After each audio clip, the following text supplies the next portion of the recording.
Ok, galera, tudo bem com vocês? Como eu já tinha falado no vídeo anterior, entendo a dificuldade de todo mundo, entendo que esse é um momento de real adaptação. Eu também não me excluo de toda essa situação, né? Também reorganizando a vida dentro dessas novas características, ainda que sejam momentâneas, tá? Não vamos entrar em desespero. Logo, logo a gente está aí retomando a vida como era antes.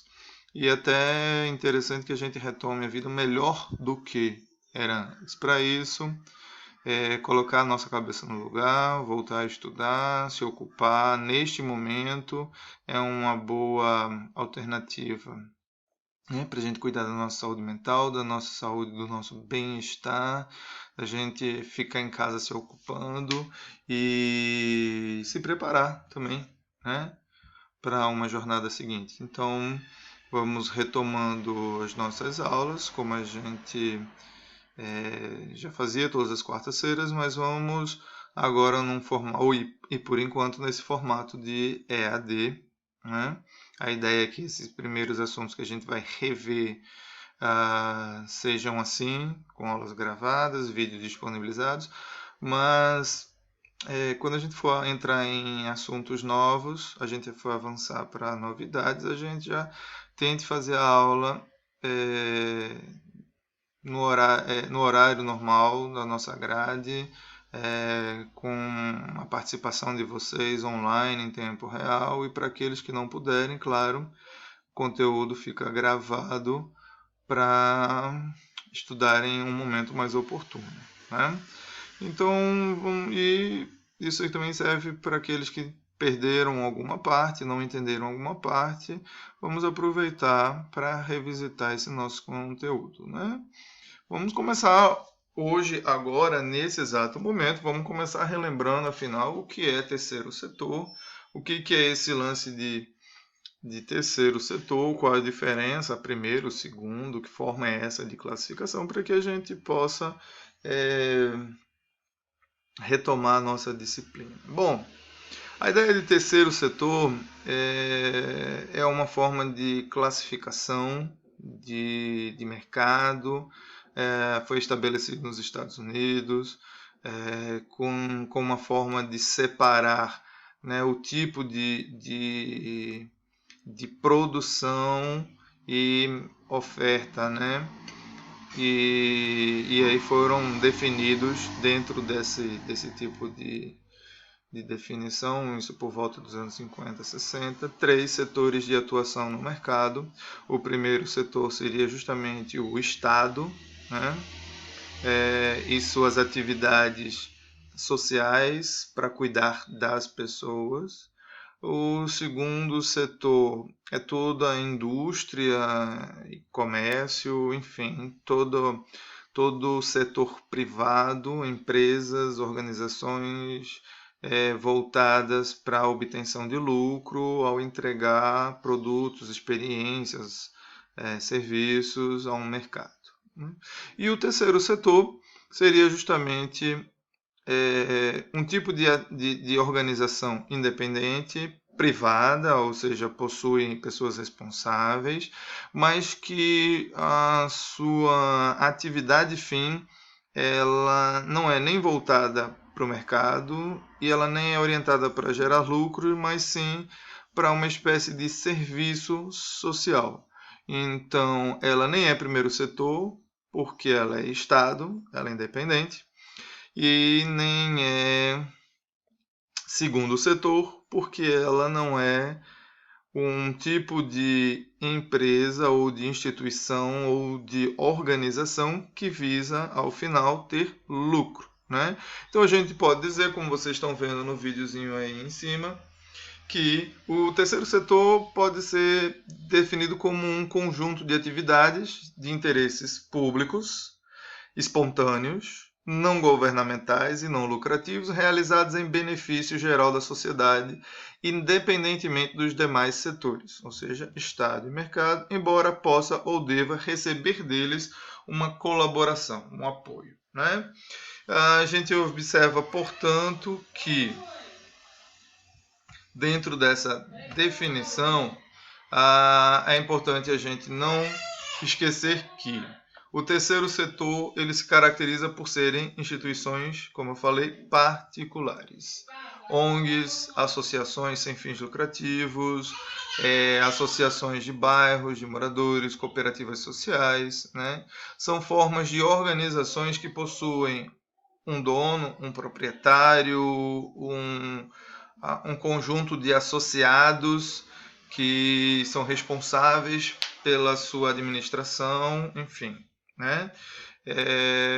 Mas a função de uma organização do terceiro setor é sempre o de colaborar com a administração pública, uma vez que as suas ações elas são de caráter social e sem fins lucrativos.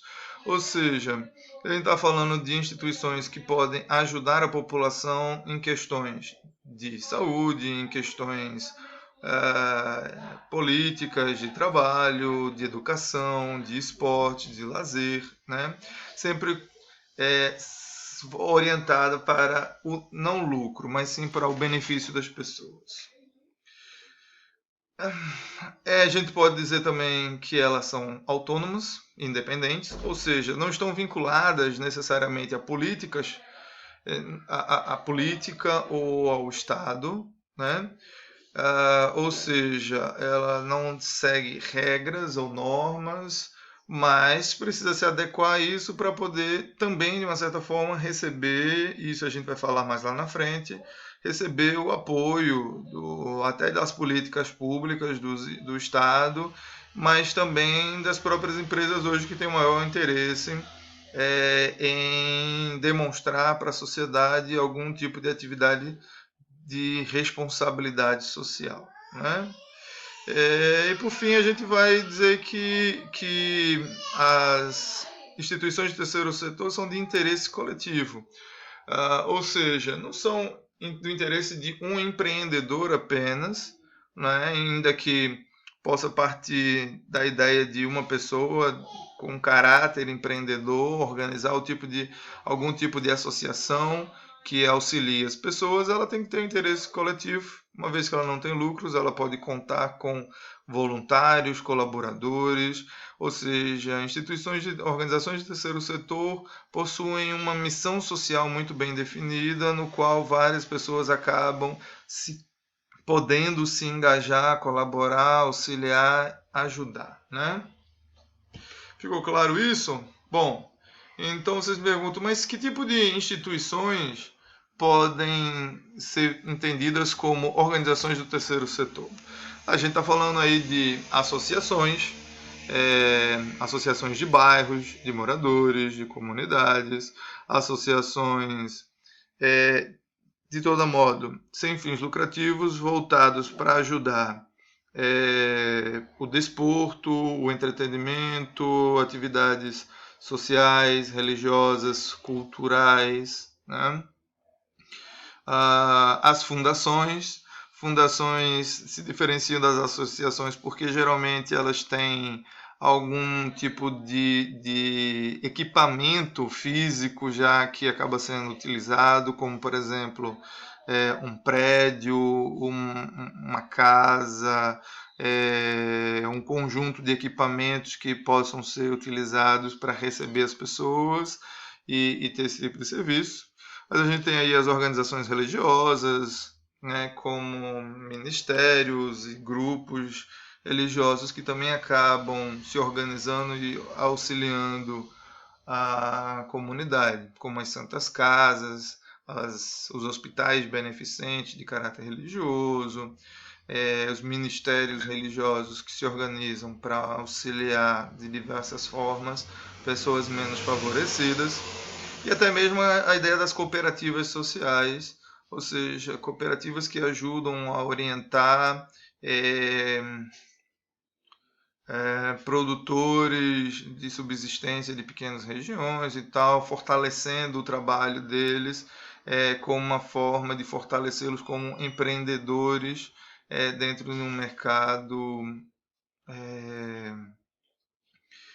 potencial que existe aí, né? E a gente tem muito hoje, a gente fala da economia criativa, a gente fala do agronegócio, então pequenas produções folclóricas ou de bens de consumo de subsistência, de específicos de regiões, podem hoje se tornar bons produtos para competir no mercado com essa característica de artesanal. A gente vive aí o mundo gourmet e tal, que gosta de provar essas experiências mais exóticas, tudo isso como possibilidades de mercado, né, para essas cooperativas, e associações ou organizações desse tipo também podem colaborar assim.